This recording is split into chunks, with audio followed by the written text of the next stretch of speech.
It was the evening before Halloween, and all the engines were gathered around ready and eager to start their annual tradition of telling ghost stories.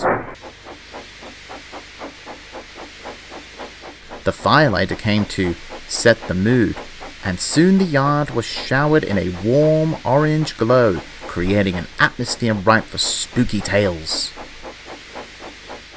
The engines took turns telling ghost stories as the moon rose overhead, each trying to outdo the last. They were all enjoying themselves enormously. Even the big engines, who normally didn't have much patience for silly stories, beamed and laughed as Thomas and Percy imitated a ghost haunting an old mansion. Finally, it was Henry's turn to tell a story.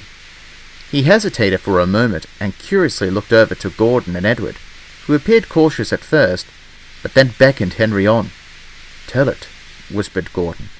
"Go on, it won't hurt." "I don't know if I should," he whispered back. "It's up to you, Henry. It is scary," Edward replied quietly.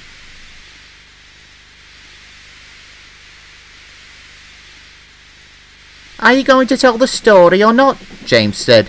The other engines laughed except for Henry, who looked a little uneasy. "Come on," Thomas and Percy said together. "Well, all right. Here goes." And so Henry began. Many years ago, there was an engine who worked on a faraway railway. He was never given a name, or should I say, never lived long enough to be given a name. Henry paused impressively. "You see," he continued, "all engines, when they are built, are friendly and hard-working. But once in a while, engines come out bad. And I'm sorry to say that this engine came out very bad indeed. No one knows how he came to be built, or what led him to do the things he did, but it left a path of destruction that haunts his controller to this very day." Thomas and Percy looked wide-eyed at each other. The engine thought himself to be a premier engine from a famous lineage, but it was actually an experimental engine, using only parts of other steam engines. The parts didn't fit together very well, and made him very mean-spirited and somewhat unhinged. He was painted blue, but probably should have been painted black. It was not uncommon for the engine to insult the others and resort to light sabotage, such as bumping them without warning and misplacing trains over small petty squabbles. He was also easy to anger and had fits of rage, taking it out on the trucks and sometimes engines smaller than he was. One day, he bumped up to one of these smaller engines and pushed him to the edge of the turntable well, threatening to knock him in if he didn't cater to his every whim. Edward suddenly gulped, as if a bad memory had flashed across in his mind. The big engines were furious and confronted him about his awful behavior. "Stop bullying engines smaller than you," they said. But he wouldn't listen. He continued to play spiteful tricks, and ever told the controller about it. He'd make them pay. The two big engines, thoroughly fed up, got up very early one morning and met the controller at the station. They told him all about what the engine had done, but the controller's hands were tied since the engine was on loan. "I can't do anything but put in a report to the engine's company," said Henry, mimicking the fictional controller.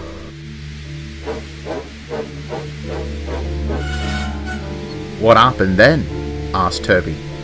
"Well, one of the big engines left to take a train, and the other remained at the station trying desperately to plead their case. It is said that the bad engine was passing through the yard at the time and saw the big engine. Needless to say, he was immediately suspicious. He confronted the big engine in the yard and said, 'I told you not to tell anyone. You'll get yours.' The big engine just laughed, believing the engine only to be bluffing." Henry suddenly paused. Edward, Gordon, and Henry all looked at each other. Gordon gave a motion of the eyes, encouraging Henry to keep going. But, Henry said, "he was most assuredly not bluffing." The next day, the big engine was pulling an express train and through the junction when suddenly, and without warning, another engine careened into the back of his coaches. There was an awful noise as wood and metal and stone splintered everywhere. What was worse was as the noise of the wreck subsided, the screams of the passengers inside those coaches became louder and louder and louder. The other engines' eyes were glued to Henry. They didn't dare make a sound. The bad engine, knowing the big engine was just up the line, had intentionally missed a signal and plowed into the back of the express train to get even. The sight of it was awful.